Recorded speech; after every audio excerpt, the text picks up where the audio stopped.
સુરેન્દ્રનગરમાં ખાનગી હોટેલમાં 49.98 લાખની કેમિકલ ચોરીનો મામલો, જેમાં હોટેલ પર બુલડોઝર ફેરવી સરકારી જગ્યા ખુલ્લી કરાઈ છે।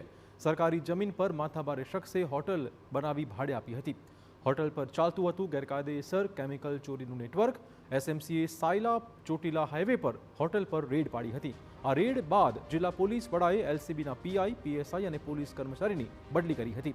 આ ઉપરાંત રેન્જ આઈજી ચોટીલાના પીઆઈ અને પીએસઆઈ તેમજ 2 પોલીસ કર્મચારીઓને સસ્પેન્ડ કર્યા હતા। તમામ હોટલની જે જગ્યા છે આને અત્યારે ખુલ્લી કરવામાં દેવી આવી છે અને જેસીબી સાથે મળીને આને પાડી નાખ્યું છે હોટલને। ટોટલ જે જગ્યા છે લગભગ 8000 જે ચોરસ મીટરના આસપાસની જે જગ્યા છે આ અત્યારે ખાલી કરી છે અને જે ભૂપત બાવકુભાઈ પટવી છે એ અત્યારે ફરાર છે અને અત્યારે જે કેમિકલ કટિંગનો જે ગુનો દાખલ થયો છે આનો પણ આરોપી છે। આથી પહેલા પણ આના ઉપર એક ગુનો જે છે ઓ દર્જ છે અને પીજીવીસીએલની ટીમ દ્વારા પણ આને 80000નો જે છે ઓ દંડ વીજળી ચોરીનો અત્યારે આપવામાં